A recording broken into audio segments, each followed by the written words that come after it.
StrayAllDay.com. Now tuned into the show where you learn the discipline to show up day after day to do the work, the confidence to put yourself out there boldly and authentically, and the mental toughness to continue showing up, doing the work, putting yourself out there even when the success you've expected to achieve has yet to be achieved. And on top of all this, you get a huge dose of personal initiative. That is go-getter energy that moves any one of us, including yourself, to go and make things happen instead of waiting for things to happen. And then we put all this together into a series of frameworks, approaches, insights, strategies, and techniques all underneath the umbrella of one unifying philosophy that is called Work on Your Game. My name is Dre Baldwin, also known as Dre All Day, and welcome to the show. And today's topic is you are giving up for the wrong reasons. Before we get into this, I remind you all of two things. First of all, my daily motivation and Monday motivation text messages. Once we restart sending those, you'll be getting them straight to your phone. Guaranteed to have you focused, sharp, and on point each day and week, respectively. Just text me right now so you'll be a part of my text community. We'll have your information, and when we start sending the messages, you'll be getting them. My number is 305-384-6894. Forgot my phone number, 305-384-6894. Send me a text to that number, and once we start sending those messages, you'll get a message from our bot letting you know that they're coming, and then it'll be coming from there. Secondly, Work on Your Game University. If you are a top 2% performer, or you plan on being one, or you're on your way there, you have the ambition to get to that level. You know if I'm talking about you, and if I'm not talking about you, you also know that as well. So if I am talking about you, go to workonyourgameuniversity.com. That's where you can find out more about our program, what we're doing, who we're working with, see some of the results of the people we have worked with up to this point, and find out about what our program can do for you. From there, you can schedule a time to get on a call with us so we can talk about where you're at, where you're going, what you feel like might be in your way, and how we could possibly help if we believe we can. And if we believe you'd be a good fit, then we'll tell you how that goes from there. Again, that's all at workonyourgameuniversity.com. Getting into the topic here today, you are giving up for the wrong reasons. This episode is exactly what the title says. Why do people give up on things? And what are the wrong reasons for you to give up on things? So some of you listening to this right now, you are considering giving up on something that you're working on right now, or that you have been working on. Maybe you didn't work on it today because you're thinking about giving up. Maybe you have some things you have given up in your past, and you may have given up for the wrong reason. And maybe what you hear here today may cause you to reconsider the giving up that you did in the past. And oftentimes people stop doing stuff because they think they could have done and have tried as much as they possibly could, yet they didn't get results. So I did everything I could do. I haven't gotten any results. I've tried everything I could try. I haven't gotten any results. Okay, well, there's nothing else to do but to give up. Now, if we're only going to go off of the knowledge of the person who is saying this, they are correct. All right, so any of you who felt like you've done everything you could do and tried everything you could try based on the knowledge that you have access to, well, you are correct. And when I say access to, I mean in your own head. You are correct.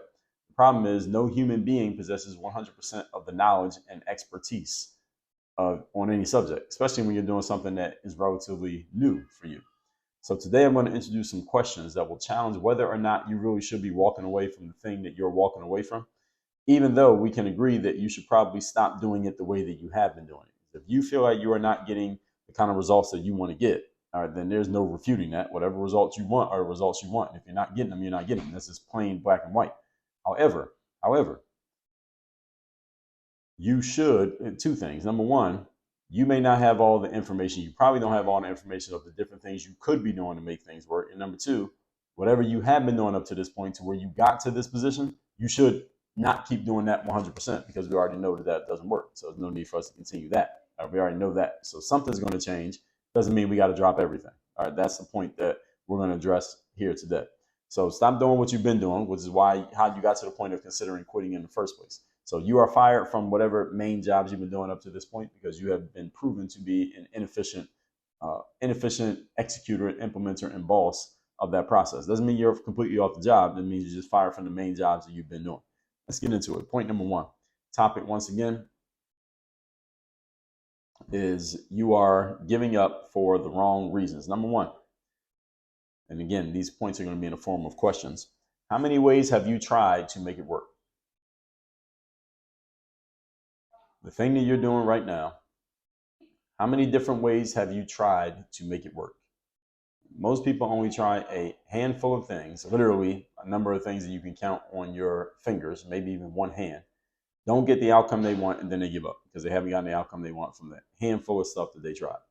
I want you to understand that this does not qualify as having exhausted all of your options. If you tried Number of things that you've tried in order to make your thing work can be counted on one hand, meaning 5 or fewer, then you have not exhausted all your options, and you should not give up because you simply have not tried enough things to know that what you're doing is not going to work. For one, you don't know all the different things you could try if you're only limited to your personal knowledge, because your personal knowledge is limited, relatively speaking, compared to the rest of the world. And you have not invested in learning other ways and other approaches aside from what you know or maybe you have found on Google. This is the reason why your number of attempts is 5 or fewer. Remember that what you find on Google or YouTube is limited by one thing. It's limited by what you ask. See, Google or YouTube doesn't know what's the better question you should be asking because they don't have enough information. But a human being, such as myself, I will have enough information to where I can tell you what a better question would be than the one that you're asking. So if you're willing to limit yourself to if you were limiting yourself rather to your own brain, there are questions that you don't even know you could be asking that you simply will not ask because, again, your brain will not supply those questions because you just don't have that level of insight. So there are questions that you don't even know you could be asking that, again, you're not going to ask. So back to the question, how many different ways have you tried to make things work? See, when I really hold a person's feet to the fire to answer this question, the answer is usually laughably small. A small number of things. Usually is not even 5. They can't even count 5. Somebody says they tried a lot of things. I say, all right, name every single thing that you tried. And it's usually like maybe 2 or 3, sometimes 4 things. That's pretty much it. And therefore, this is one reason why your quitting is for the wrong reasons, because you think you've tried everything. Your version of everything is but a small percentage of what is actually everything. And your approach to information gathering, first of all, that's going to have to change. That's a mentality change. And your approach to information gathering is also going to change because we're going to fire the person who has been responsible for being the source of information. That person has been you. You've been the source of information and you only came up with 3 or 4 or maybe 2 things to try. Okay, then you are fired from being the source of information. Doesn't mean you're fired completely from your own business, but you are fired from being the source of information because you as a source is insufficient for what we need. Does everybody follow me? Good. Point number 2. Today's topic, once again, is why you are giving up too easily. You're giving up for the wrong reasons. Number 2, how fast are you making iterations, changes, and adjustments? When there is an iteration, change, or adjustment that needs to be made, how quickly are you making it? See, this connects to the first point because you cannot make iterations, changes, and adjustments if you don't know what iterations, changes, and adjustments need to be made. See, if you don't know, then you can't make them. You need a source of information as to what you can do next to even be eligible to do a next thing. In other words, for you to do what the next thing is, you have to know what the next thing is. And to know what the next thing is, you need a source of information that can tell you the next thing. And if your only source is your own brain, you're going to run out of ideas because we already know you only had a few to begin with. So you need a source that can say, okay, you tried that, try this. When you do have other options of things, how quickly do you pivot and make changes? So let's say you're looking at one way of doing a thing. You're trying to do a thing one way, or you have maybe 1 or 2 ideas of how to do it. And those 1 or 2 ideas are not producing the desired results. And then you get exposed to a different way, an alternative way of looking at things that you could try. How quickly do you make that pivot and actually put that to work? How quickly do you drop the old way and pick up the new way? Now, I know some people who will try something as soon as they hear it. It may even start trying it that day when they hear it. The problem is they basically are using 2 hands. They're holding on to the new thing in their right hand, but they're still holding on to the old thing in the left hand. And the problem is the energy of holding on to that left thing is canceling out the energy of the new thing. You got to drop the old thing when we know the old thing doesn't work. And again, working needs to be defined. You need to define what work means. If I say this works, what do I mean by that? What measurable outcome can we chart so that we know that something is working? If you don't have one, then we don't know if something's working or not. So you need a source that, again, can help you know what the next thing is, and you need a way of measuring the results of everything that you're doing. When you do have other options, how quickly do you pivot and how quickly do you change? How quickly do you drop the old stuff and pick up the new stuff? And do you know how long you should try one thing before you change to the next thing? This is another good question. All right, so I'm going to try this, and I'm going to try it this many times for this long and see what outcome we get. You got to try something long enough to get the result. So what are you measuring, and how do you know that your measurements are accurate? Accurate with regards to what baseline?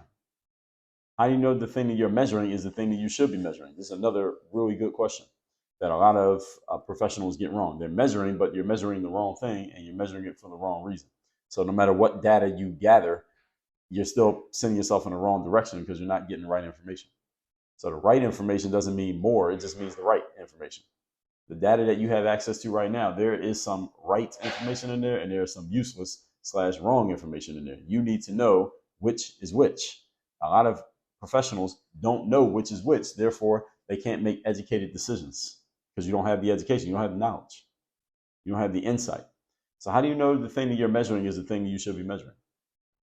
Again, do you understand that if you cannot answer these questions that I've just given you, then you shouldn't be giving up on anything just yet, at least not for the reasons that you are calling yourself to give up for, because you don't even know what you don't know.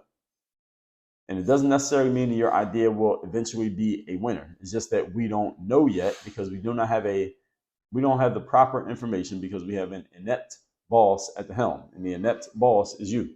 You are the inept boss that is in the way of us getting the proper information because we're looking to the boss for the information. The problem is the boss doesn't have access to any more information than is what's in the boss's brain.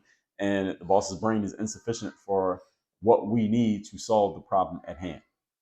All right, that's the way that it needs to be said because that's the way it's true. So if you can't answer these questions, don't give up on anything. It doesn't mean that your ideas, again, eventually going to be a winner. We don't know. Again, we got to get the right information. We got to ask the right questions. We got to get the right measurements. We got to have the right baselines. All of these things have to be in place before we can move forward. The stuff doesn't just fall out the sky, even though it might look like it on movies or on TV or maybe even on social media with whoever you're talking to. And people tend to talk up their stuff and make it sound easy, and then they tell you the hard stuff once you get in. What you have to do, that's just part of marketing. But the inept boss, all right, that person has to go. And the inept boss is you. Point number 3. Today's topic, once again, is you are giving up for the wrong reasons. Point number 3. Who have you consulted with, besides yourself, to address whether or not you are doing the right things that actually work versus doing things that do not work? Let me say that again. Who have you consulted outside of yourself to assess whether or not the things that you're doing actually work versus whether they do not work? Have you talked to anyone other than you? Have you talked to someone smarter than you, someone more successful than you, someone who's already gotten to where you're trying to get to, and talk to them about what you're doing and ask them what do they see that maybe you're not seeing? It's another great question you should be asking. This is another question that when you hold someone's feet to the fire to answer it is laughably small. Most people can't even answer this question. Most people don't talk to anyone outside of themselves. They don't consult anyone outside of themselves for their problems, and then they wonder why the problem has continued to persist. The reason the problem continues to persist is not because you don't want to solve it. It's not because you are a incapable individual. It's simply because you don't know what you don't know. And your mindset is not set. Your mind is not set for solving the problem that you have, which is why when you keep going back to the well of your mind to try to pump water, there's no water coming out. You did everything you could with your own mind. This is why we access the brains of other people, because they know stuff that we don't know. We can get to the bottom of the barrel of our own brains, but then you have a bunch of other people's brains that you can sift through and get access to what they know. Now, again, whatever it costs you to get that access, pay it. That's the whole point. That's the reason why we're in business. When you hold someone's feet to the fire, most of them cannot answer this question. Most people only go off of, they make all their decisions based on what they personally know. The challenge is most people's knowledge base is very shallow and very light. And then you're making all your decisions based on shallow and light information. No wonder that you get flimsy outcomes. You got a flimsy source of information, which is just you. Again, even if you think you're a really smart person, there's only so much that you know. All right, there's a whole bunch of other things that the rest of the world knows that you don't know. Why not tap into a bunch of other people besides just you? Why not? This is a question again. Hold people's feet to the fire, and they often can't answer this question. Then they stop trying on something, they conclude that it doesn't work or that it doesn't work for them and or that they don't know what to do about it. And then they end up throwing their hands up, quitting, and again, their potential goes down the drain because they stop trying. Not because they couldn't do it, not because they are dumb or inept in any way, simply because they just asked themselves the wrong question. This is what happens. See, you could be right about the part of not knowing how to do a thing. All right, and a lot of people don't know how to do something, and they say they don't know how to do it. Okay, you're right about that. That doesn't mean you can't do it. It just means you need to get access to someone or something that does know. You don't know. That doesn't mean that that's the end of the world. 8 billion people on the planet. Why would you limit yourself to just one person knowing stuff? That person being you. As a matter of fact, you should get access to the things that other people know. And one of the reasons is so that you can achieve a lot more, a lot faster, and a lot easier than if you did everything by yourself. Again, there's no need to limit yourself to the resources of one individual, yourself, when there are 8 billion other people out there whose resources are, many of them, who make their resources available to people like you.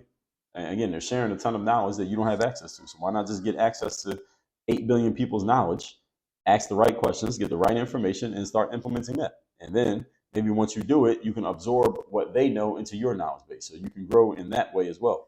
But there's no reason for you to limit yourself to just you, because again, no human being is infallible. Intellectually, physically, mentally, emotionally, all of us have our limits. You need to know what your limits are. And then when you reach your limits, that doesn't mean that you're done accomplishing. It just means you need to find another way to achieve in that area without depending on you. That's it. Just asking yourself a better question. I have a book called Ask Yourself a Better Question. You can get it at workonyourgame.com/books. And there's a book called Ask Yourself a Better Question. I believe it is workonmygame.com/ask. Let me check. Let me make sure I got the right link for that. So any of you who wants to get that book, it is, let me make sure. It's workonmygame.com/ask. I typed in the right link there. I think I typed in the wrong link. workonmygame.com/ask. Let's see if that's the right link. Yes, it is. Yes. workonmygame.com/ask. Ask yourself a better question. You get yourself a copy of that book. Let's recap today's class, which is you are giving up for the wrong reasons. Again, this episode is exactly what the title says. It's not a metaphor. Point number 1, how many ways have you tried to make things work? Most people only try a handful of things like that you can count on one hand, don't get the outcome they want, and they give up. And then they say they've tried everything they can. Technically, you're right, you have, but that's everything that you know about. You didn't try everything that other people know about. Point number 2, how fast do you make iterations, changes, and adjustments? In order for you to do this, make iterations, changes, and adjustments, you have to have access to other information that tells you, okay, since that way didn't work, try this. That didn't work, do this. This isn't quite getting you what you want, try this. You have to have access to more information in order for you to even do that. You can't iterate if you don't have something to iterate to. You can't change if you don't have anything to make changes to. It's like if you only got one set of clothes, you can't change clothes. All right, what do you want to change it to? You don't have anything else. So you got to give yourself more options. And the way you give yourself more options is by tapping into the resources of other people outside of yourself. Do not limit yourself to one person. Point number 3, who have you consulted besides you to assess whether or not you're doing the right things that actually work versus things that do not? See, many times people are doing things with an inefficient process that is simply not going to get them to their outcome because they only know what they know.